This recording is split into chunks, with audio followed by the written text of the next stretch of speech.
మర్యాద Ramanna movie mistakes by director Rajamouli garu. Let's start the video.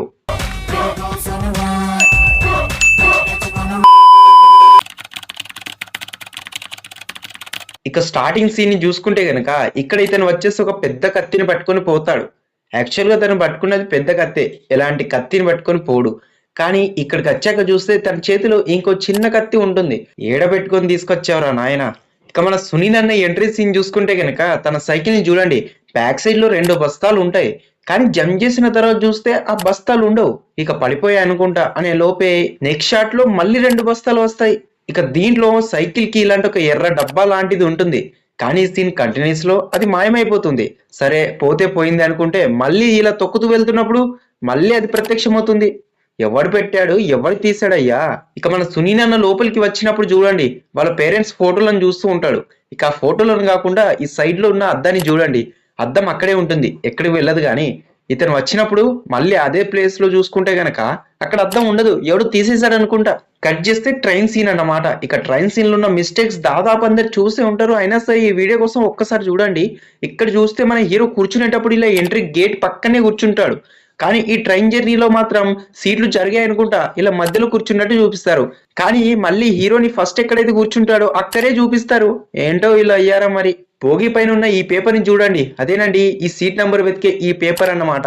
ఈ paper వచ్చేసి లెఫ్ట్ సైడ్ లో అతికించి ఉంటుంది. కానీ మన హీరో ఎప్పుడైతే కింద పడతాడో అప్పుడు చూడండి అది రైట్ సైడ్ లో ఉన్నట్టు చూపిస్తారు. దీంట్లో హీరోని చూసి హీరోయిన్ కోతి బొమ్మ గీసిందని ఈ బొమ్మని పట్టుకుని వీళ్ళందరూ నవ్వుతూ ఉంటారు కదా. యాక్చువల్ గా నవ్వుకుంటే వీళ్ళు నవ్వుకోవాలి లేదా వీళ్ళు నవ్వుకోవాలి. కానీ భోగి భోగి నవ్వుకుంటుంది భయ్యా. ఇక వాళ్ళకి ఏం వినబడిందో ఏంటో మరి. ఇక దీన్ని చూడండి, దీంట్లో ఎలాంటి బుక్స్ అండ్ పేపర్స్ ఉండవు. కానీ ట్రైన్ వెళ్తున్న సమయంలో ఎవడు పెట్టాను అనుకుంటా, దాంట్లో ఆటోమేటిక్ గా పేపర్ వచ్చేస్తుంది. ఎవడు పెట్టారా నాయన. ఇక ఇప్పుడు చూడండి, కొబ్బరి బోండం తీసుకునేటప్పుడు ట్రైన్ ఎంట్రీ గేట్ కి పక్కనున్న సీట్లు కూర్చోకుండా ఇలా 3-4 సీట్లు దాటి కూర్చుని ఉంటాడు మన హీరో. కానీ అదే కొబ్బరి బొండం లోపలికి వచ్చేటప్పుడు మాత్రం ట్రైన్ డోర్ పక్కనే కూర్చున్నట్టు చూపిస్తాడు. చూసుకోవాలి కదా జక్కన్న గారు.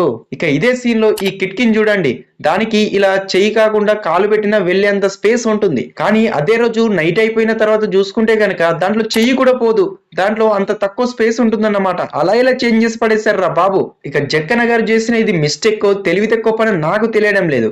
ఇక్కడ ఫ్యాన్ రావట్లేదని మన హీరో వచ్చేసి ఈ వైర్లను జాయిన్ చేస్తామనుకుంటాడు కదా. అలా జాయిన్ చేయగానే ట్రైన్ అనేది ఆగిపోతుంది. కానీ ఎందుకు ఆగిపోయింది? ఇలాంటి దాన్ని ఇగ్గితే కదా ఆగిపోవాలి, కానీ వైర్లను కలిపితే అలా ఇలా ఆగిపోతుంది భయ్యా. అసలు బ్రో ఏంటి బ్రో, ఈ వీడియో నేను మిస్టేక్స్ కోసం చేస్తున్నట్టు అనిపిస్తుంది నాకైతే. మళ్ళీ కిటికీ పైన చూడండి ఇలాంటి వస్తువు ఉండదు, కానీ ఈ సీన్ కంటిన్యూస్ లో అక్కడ బాటిల్ వచ్చేస్తుంది. ఎవడు పెట్టాడో ఏంటో మరి. అండ్ ఇదే సాంగ్ లో చూసుకుంటే కనుక ఇలా వచ్చినప్పుడు ఎలాంటి లైటర్ ఉండదు. ఐ మీన్ ఓల్డ్ కాలంలో యూజ్ చేస్తే ఇలాంటి లైటర్స్ అన్నమాట. కానీ మళ్ళీ ఈ సీన్ కంటిన్యూస్ లో హీరోయిన్ వెనకాల ఇలాంటి ఒక లైటర్ వచ్చేస్తుంది.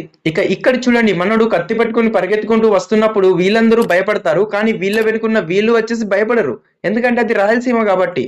ఇక దీన్ని అయితే చాలా బాగా చూపించారు జక్కన్న గారు. ఇక మన సునీల్ అన్నయ్య ఇంట్లో ఎప్పుడైతే ఎంట్రీ అవుతాడో అప్పుడు చూడండి, ఇక్కడ డైనింగ్ హాల్ వెనుక చూస్తే కనుక ఇతని పక్కన ఎలాంటి ఫ్రూట్స్ ఉండవు. కానీ ఇలా ఫ్రేమ్ ని చేంజ్ చేస్తే అక్కడ ఫ్రూట్స్ ఏ వచ్చేస్తాయి. మన జక్కన్న గారు రాయలసీమ నేచర్ ని ఎంత బాగా చూపించారంటే, మన సునీల్ అన్న కొబ్బరికాయ కొట్టగానే కొబ్బరి చిప్ప వెళ్ళి ఇతనికి తాగుతుంది కదా, దాంతో అతనికి దెబ్బ తాగి బ్లడ్ కూడా వస్తుంది కొంచెం లైట్ గా. ఇక దాన్ని పట్టించుకోకుండా అలానే ఇంటికి వెళ్తాడు. ఇంట్లో ఉన్న వాళ్ళైనా చూసి ఆ బ్లడ్ ని ఏదో ఒకటి చేయాలి కదా, కానీ దాన్ని ఎవరు పట్టించుకుంటలేదు, ఎందుకంటే అది రాయలసీమ కాబట్టి.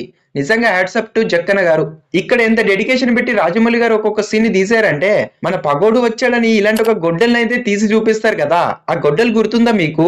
మన సునీల్ అన్న ఫాదర్ వచ్చేసి ఇతన్ని చంపుతున్నప్పుడు ఆ గొడ్డలు అతనికే ఉంటుంది. ఇక ఆ కోపంతో ఆ గొడ్డల్ని అలానే వెంటబెట్టుకుని ఉంటారన్నమాట వీళ్ళు. అసలు మీరు ఇది చూసారా? ఈ ఒయ్యల కోసే సీన్ ఉంటుంది కదా, ఇక్కడ మనోడు వచ్చేసి వన్ సైడ్ తెగాలని దీన్ని కోస్తూ ఉంటాడు.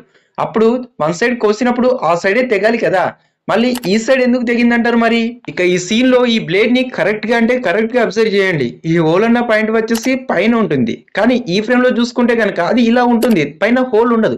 మళ్ళీ అదే ఫ్రేమ్ లో చూసుకుంటే మళ్ళీ పైన ఫ్రేమ్ వచ్చేస్తుంది.